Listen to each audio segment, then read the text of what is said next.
Hey everybody, this is Ryan here with kind of my own personal video. This is an MDL season retrospective that I wanted to post. This is going to be a little bit different than I'm not really going to go into individual matches. I'm going to start by kind of just going over each individual mon I used over the season and talk about how they felt and what I felt were the pros and cons. Keep in mind, this is of course my composition. So obviously, I'm rating them on how it worked for me with with the other mons I had around it. That doesn't really speak to the quality of these mons overall, just kind of my thoughts throughout the season on them. And then after that, I'll be going into a little bit of some transactions, some goals for next season, and sort of just impressions in general. So, first things first, in these individual mon breakdowns, I am not covering Stoutland, Munchlax, Drampa, or Dracloak. I did not use these mons nearly enough. Stoutland, I will preliminarily say, simply didn't fit my comp very well, nearly as well as I thought it would. It was kind of gimmicky. It didn't super work well with what I had. I do think it's a really solid mon on like a good sand team, but for the time being, I feel pretty comfortable just saying I didn't want to cover it because it didn't really come to any of my games. Munchlax, I can now reveal, I picked it up specifically for a potential remax in finals with Hunter. If I ended up playing Hunter in the finals, my goal was to use Munchlax as my Glastrier counter with Eviolite and Thick Fat, because, oh my god. Next we have Drampa, which I picked up as a playoff mon, so I'm not 100% sure on how it felt, and Dracoloak is kind of in a similar boat. So these four mons, I'm not going to cover in depth. Those are just kind of my overall thoughts on those four. Okay, so moving on to the first mon I'm going to talk about in my first overall pick, Riloboom. How it felt, I gave it an overall grade of a 9 out of 10. So it has a lot of pros. It hits like a truck. Having that grassy terrain was so nice this season. The synergy it allows a team to be afforded is kind of insane. Grassy terrain, of course, being the main way in which it provides that synergy, but it allowed for a pretty wide variety of strategies to be available to me that wouldn't be available if Riloboom was not one of the core mons on the team. Surprisingly good utility. That's mostly with just Fake Out, but just Fake Out is kind of insane, and that grassy terrain also kind of factors into that. Priority, Riloboom is insane. Grassy Glide calcs are ludicrous. Anyone who drafts this thing can tell you that having the strongest priority move in the game is nothing to sneeze at. Lastly, it has really good item variety. I think something that's kind of overlooked sometimes in these kind of formats is that you can't run the same item twice. You know, I can't run Life Orb on two mons. So any kind of mon that can operate well with a variety of items, I consider to be a huge pro. And Riloboom is fantastic at that. I ran Band, I ran Life Orb, I ran Grassy Seed, I ran various super effective berries, I ran a couple healing berries. It's just insanely good with all those different items. That said, Riloboom is not perfect. It does have a couple cons that I actually think really bit me, especially as the season went on. It really lacks in coverage, surprisingly. Riloboom does not feel like it can hit a lot of key mons. Like, if they gave it Rock Slide, this would not be on the list, but it really actually struggled against certain mons and certain types of mons quite a bit. It's fairly linear. People know what Riloboom is and what it does, and you really can't break out of that mold.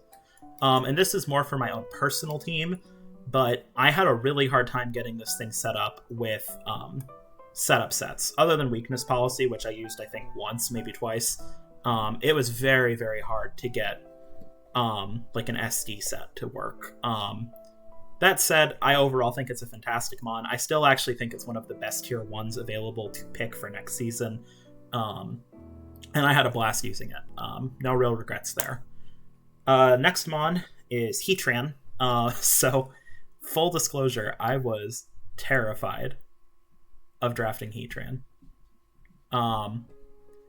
It really, really scared me because I had never used it before and it had a lot of weaknesses and I was very afraid. I'm glad to say I'm giving it a very strong 7 out of 10. So here are some kind of the pros. It's an insanely good Dynamax option, just incredible. Fire Steel typing hits a lot of things really, really hard. It has an insanely strong attack, special attack stat to use. It actually, another thing that's often overlooked, it forced coverage options. So I knew that sometimes teams had to run specific ground moves for Heatran if they didn't have a lot of ground types, and I was able to abuse that occasionally with mons like Riloboom and Togekiss, which was really nice over the season. It was also surprisingly bulky. Like, it took a Max Quake off a Mud Shot from Goodra pretty well. It took a lot of fighting type moves surprisingly well, water type moves pretty well. Overall, the bulk on that thing really does make up for a lot of those issues. That said, it had some cons. 4 times weakness was the big one. I had a team that was kind of designed around mitigating a lot of those weaknesses, and it still felt bad. I'm actually having less trouble in the multi-battle conference I'm currently doing with Heatran than I was here, partially because that Heatran gets Eruption, and also because that Heatran works a little better, I think, in a 6v6. In a format like what we're doing, I think those 4 times weaknesses are kind of a bigger deal, and even with a team built around them, they were still very scary to deal with.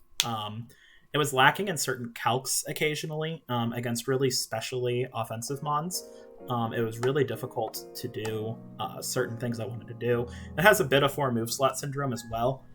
You typically want Protect on this thing. I ran it without Protect a couple weeks, and those were weeks where I almost lost because I didn't have Protect. So you typically need to run a Fire Steel move and then a coverage option, and then Protect. That will be your standard bread and butter moveset.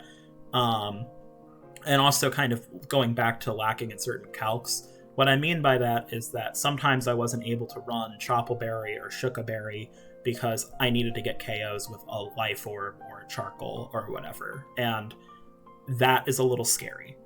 And lastly, it was so matchup dependent. I mean, there were weeks where Heatran just could not hit the field. And I think ultimately, the matchup dependency, I think, was the biggest thing. And I think it's actually what kind of helped me lose my playoffs match, was that I couldn't afford to bring Heatran because the matchup was so bad on paper. And I do truly think that that is the scariest thing with this mon, and I think it's its biggest weakness, is that, like, sometimes it just goes in. Like, I was able to use it very well against Jess and Toxic and a few other opponents this season, but other times it just could never hit the field under any circumstance, and it was too scary. Moving on, we have Togekiss, which I'm also rating a 7 out of 10. So I want to talk about some pros. The offensive typing's incredible. Flying Fairy felt very good to attack with. You can always hit stuff for a lot of damage, and it also has pretty good offensive coverage as well. It has pretty good utility options, with a deep move pool to kind of back that up. You got Thunder Wave, you got Yawn, you got Dual Screens, you got Helping Hand, you got Charm, and all sorts of stuff. It was fairly flexible on items in the same way as Riloboom. I'm not going to repeat myself a whole lot here on that front.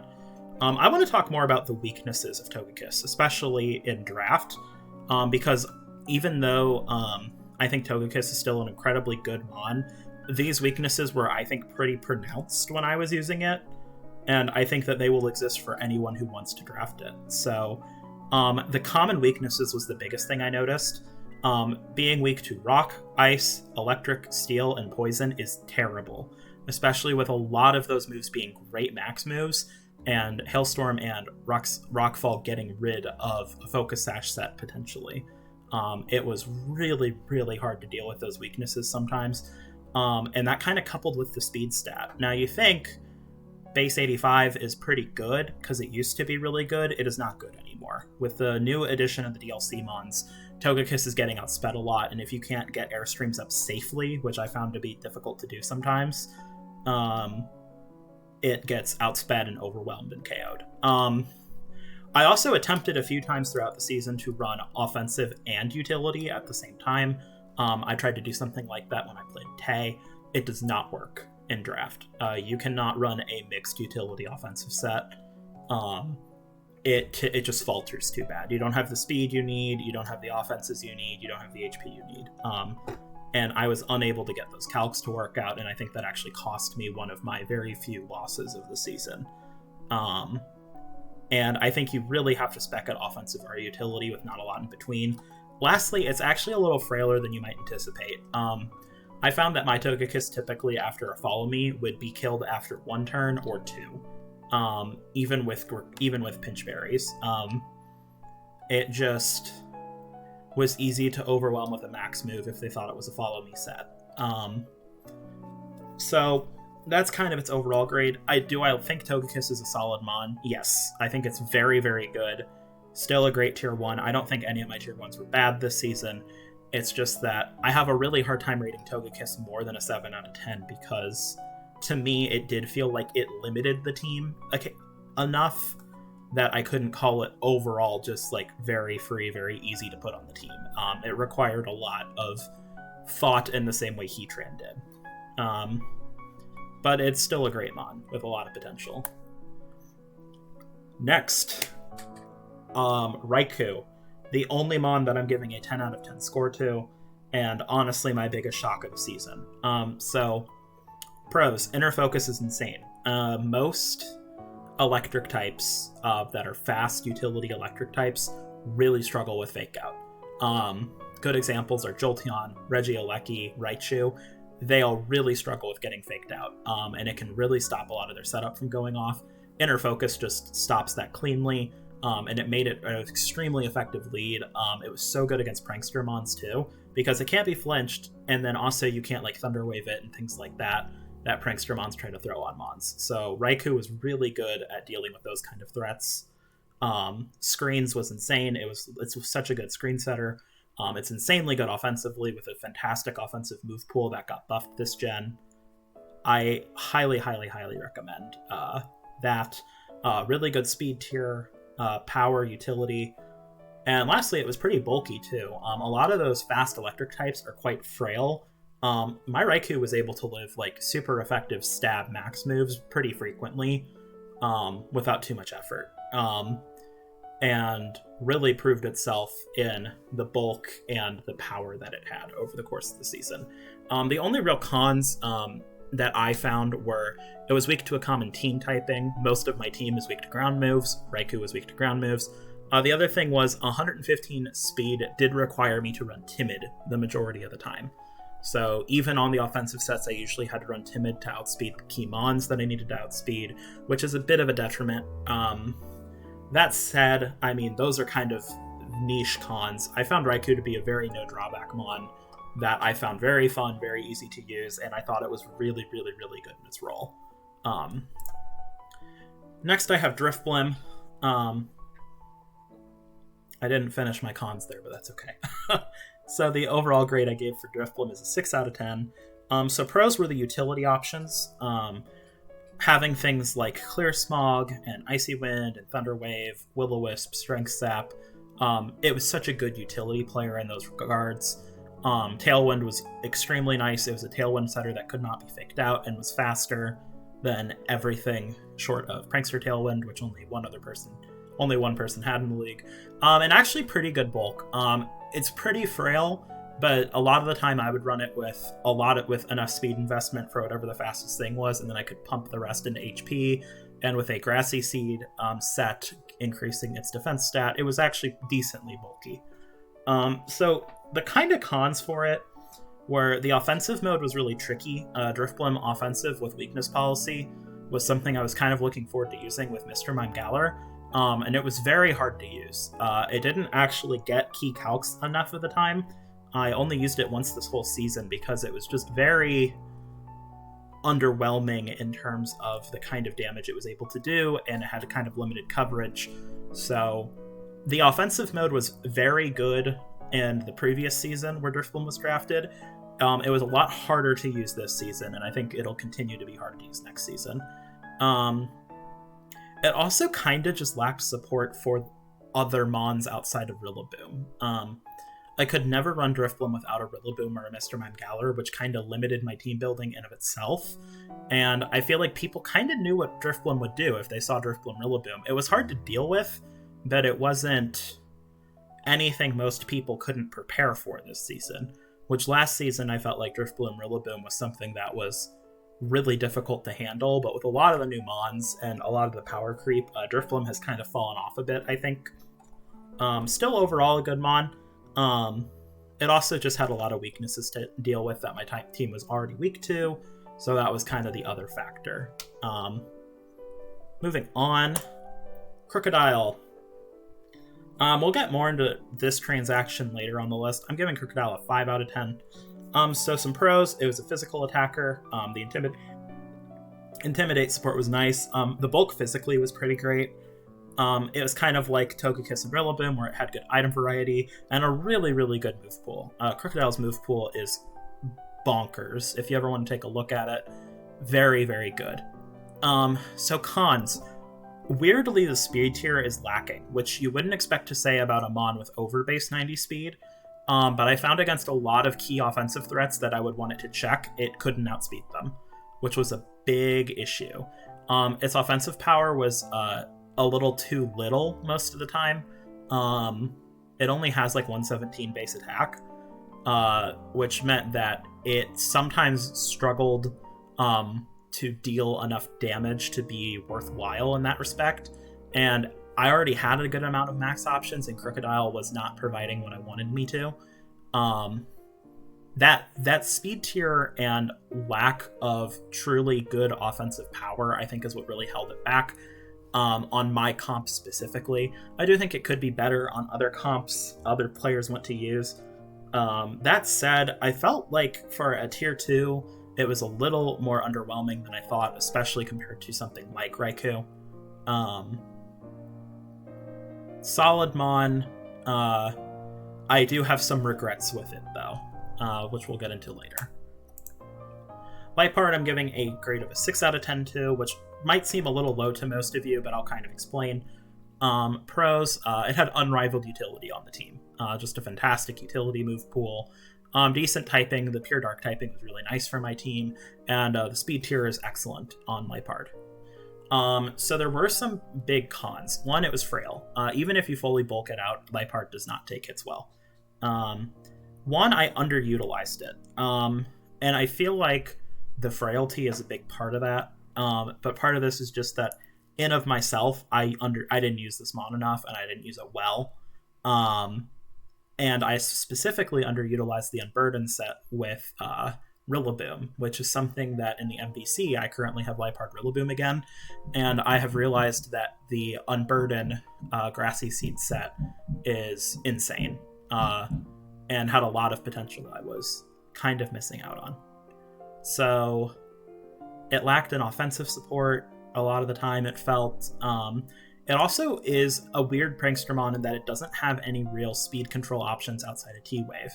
A lot of Prankstermons get things like Trick Room, or they get, well, not Trick Room, but they have ways to kind of stop some of those speed control options. Liepard didn't really have anything outside of Taunt. It wasn't consistent at stopping Trick Room for me. A lot of the times I wanted it to fake out something and then it died because it was frail. So it's really, really, really good. And if I had to rate Liepard like in a vacuum, I'd put it at like probably a 7 or 8 out of 10 mon. But on my specific comp, it felt like a 6 out of 10. And I do stand by that, if that makes sense. Moving on. Seismitoad. I hate Seismitoad now. I used to like this thing. What happened? Seismitoad gets a 3 out of 10. Pros. Offensive move pool. It has Swift Swim, and it's a mixed attacker. Cons. This is the only thing I bolded. Damage output lacking. Holy crap. It just lacks damage, guys. You run Life Orb on it, it doesn't pick up any KOs. You think Max Geyser's boosted by Rain and those Max Quakes off stab are going to be good. They're not. It's terrible. The lack of damage output is severely lacking. Its speed's really bad if it's not in Rain. 4 times Grass weakness was surprisingly easy for opponents to prep for, because I think grass coverage moves have become more widespread. And the bulk is real bad if it's not Dynamaxed. I do think Seismitoad could be good. I didn't have a dedicated Rain team with a huge dedicated Rain option, but I did not find it to be particularly overwhelming in any sense of the word. I wouldn't super recommend it. Just in general, I was not impressed.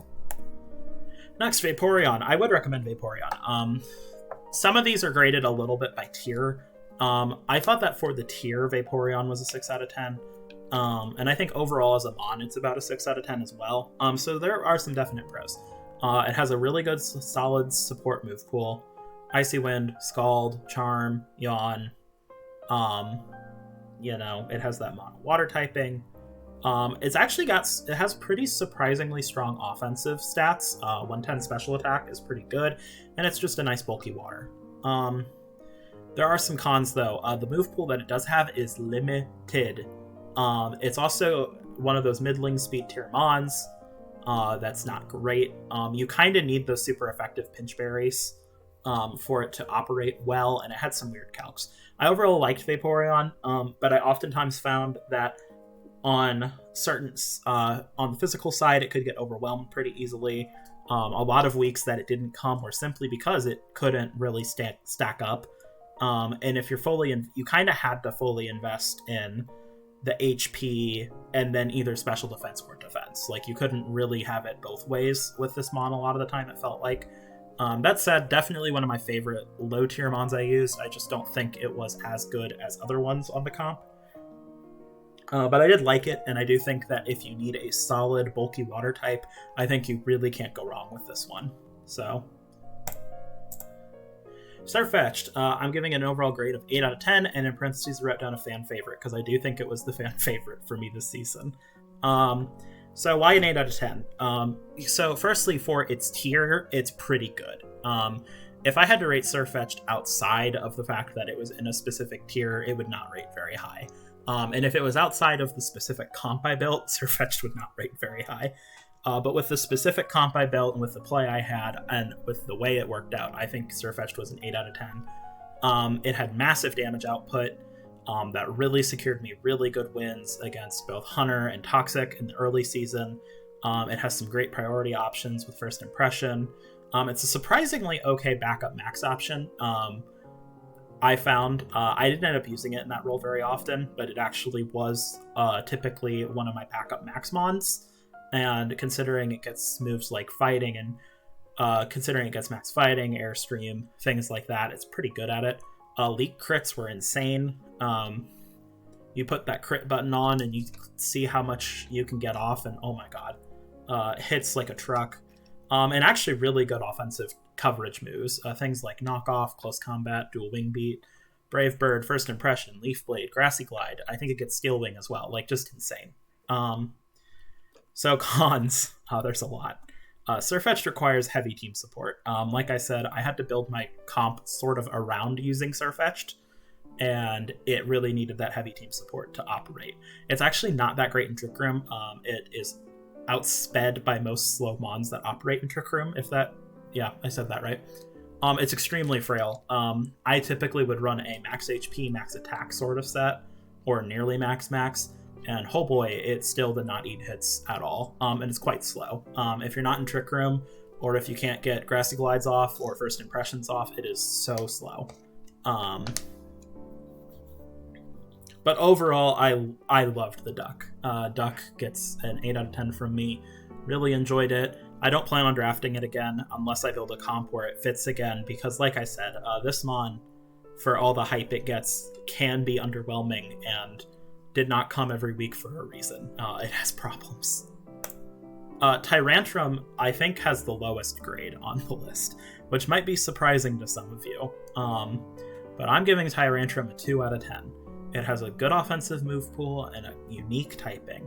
Holy crap, though, cons. Damage output was the biggest one, which you think with 120 physical attack would not be bad and moves like Head Smash, but it really failed calcs, like, constantly. I remember one of the things I was trying to get it to do was I wanted it to one-hit KO maxed Galarian Moltres for Toxic, and it could not do it consistently at all. The speed tier is awful on this thing. It is so slow. It is so frail, especially that special defense is lower than most starters, okay? Like, it was atrocious. It could never live a single hit. It needed to be next to a Follow Me user under Tailwind to outspeed anything of relevancy and to even live an attack. It was weak to every type under the sun. It was weak to Fairy. It was weak to Ground. It was weak to Dragon. List Steel. List went on. And it has no utility move pool whatsoever. This mon's bad. Like, I feel like I'm a pretty good player, and I could not make Tyrantrum work. If you want to use it, best of luck. I hated it. That's all I have to say. Mr. Mangaler, I'm giving this one a 9 out of 10 at the second highest grade on the list. I think this thing is insanely good, and nobody drafting it other than me was a shame, because plenty of you all had an opportunity to. Pros, excellent utility move pool. Screens, Icy Wind, Thunder Wave, Fake Out support, all off a good speed tier is just great. With Eviolite, its bulk is fantastic. It has a really, really good offensive move pool. With things like Thunderbolt, Dazzling Gleam, Freeze Dry, Icy Wind, Expanding Force, just excellent stuff. It's a really good Ice Shard procmon, which I did use it for a couple times this season. If you want to proc an Ice Shard on any of your Ice Weak mons, it's super, super good for that. And it gets a lot of cardio in. So it did have some weaknesses that are worth mentioning. It's very weak to a lot of common typings. Steel being the biggest one I encountered over the season. It's a little like Togekiss in that it's either offensive or support. You cannot run a mixed Mr. Mangaler. You either need to invest in speed and HP, or invest in HP and defenses and make it bulky and make it support the team, or you need to run it with Sash or with an Eviolite, and you need to max speed, max special attack, and you need to get the calcs. It does not work both ways. It does go down to the strong tier 1s very quickly. I found some of those strong tier 1s can just kind of overwhelm it. And it doesn't stop Trick Room very well. It was my Trick Room mon that I had with Trick Room. It did not stop Trick Room very well in of itself, I found. And it's quite fast, so it doesn't even operate very well in this mode itself. But overall, I have almost no complaints about Mr. Mangaler. If you need an offensive utility mon on a budget, there's nothing better. I just think that if you are looking for something to put an Eviolite on and take advantage of the opponent's team with, I really don't think you can go wrong with this mon. I was extremely happy with it all season, and I will draft it again if I have the chance to. And lastly, Dreddagon, kind of coming out of left field here. Surprisingly high grade and with a 5 out of 10. Honestly, I didn't hate this thing. It had a solid offensive move pool. Pure dragon typing is actually pretty okay defensively. And sheer force was nice. It's a terrible max option, don't max it. The speed is actually too high for a lot of Trick Room teams. Lack of damage, I wrote sometimes there. Its calcs were very inconsistent. Sometimes it was because the things that it gets the sheer force boost off of are kind of low power base moves, and it doesn't really get any sheer force dragon type moves, so you end up with these kind of weird calcs. But it can be okay, and it has a very weird stat spread, just very odd, very kind of awkward to work with to make it work. That said, I actually thought it was fine. I only showed it, I think, at 2 games as options, but I actually didn't hate it, and it could have hit the field at several different points. I thought it was fine.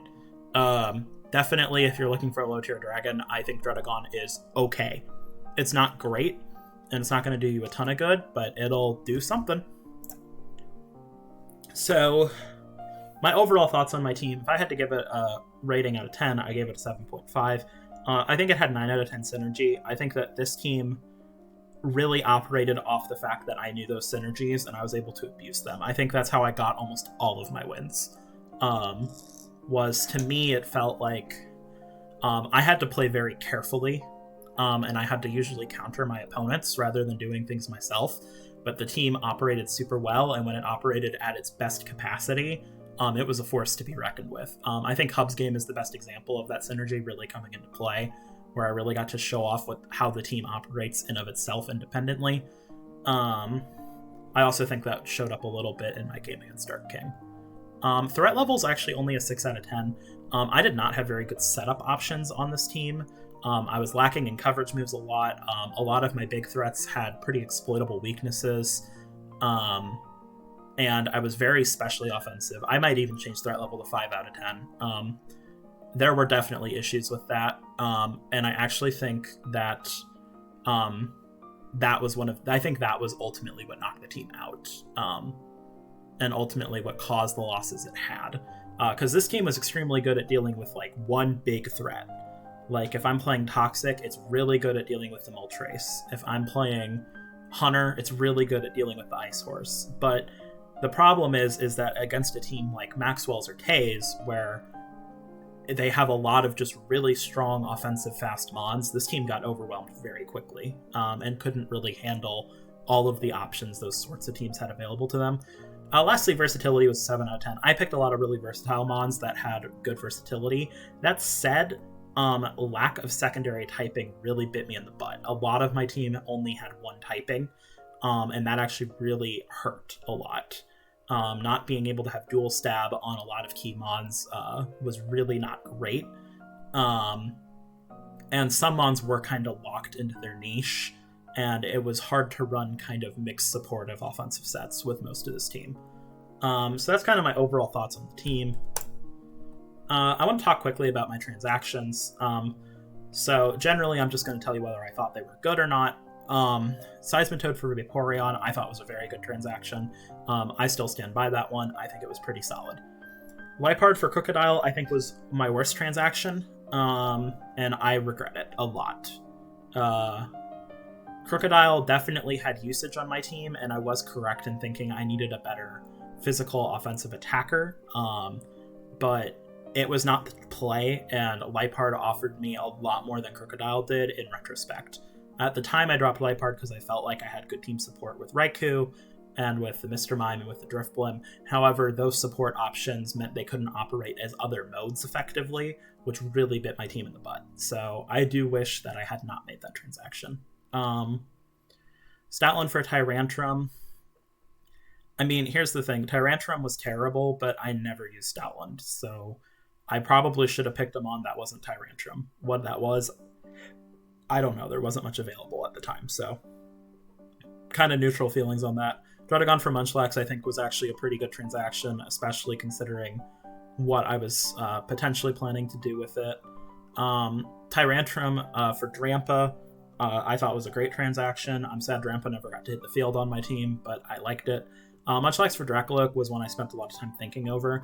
Really what I wanted Dracoloak for was it was a screen setter that wasn't Raichu, that was fast and couldn't be flinched, because I thought some screen setting strategies would be really good in that late game, and I did find some other counter play for Hunter's team that I liked, so I was feeling much better with a Dracoloak pickup. So here are just some overall thoughts for the season. I'm overall pretty happy with my performance. For my first season here, I was in second place for the majority of the season in the Red Division. Ultimately, I dropped into Wild Card, but I did win my game there, and overall, I think I had a very consistent season. Not counting my throw game with Matt, I really only lost 3 games, and I did beat some very, very good high-level top players, particularly. So I'm pretty happy with that. I actually have beaten 2 of the current top 4 members with both Hunter and Hub, so I do think that that does speak to an overall pretty solid performance during the standard season and an okay enough playoffs. Next season, I'm hoping to get top 4 in finals, if not win the whole thing, but that's kind of my current goal. I think top 4 is very feasible, even though, oh boy, this league is getting way harder. Overall, matchups were difficult, but I do think I managed to get a lot of my wins off some pretty inventive mon usage that gave me those key wins. I think without running certain sets I did and kind of utilizing some creativity, I wouldn't have been able to get a lot of wins against a lot of teams that I think that were on paper a lot better than mine, especially retrospectively. Final thoughts. Thanks for having me this season.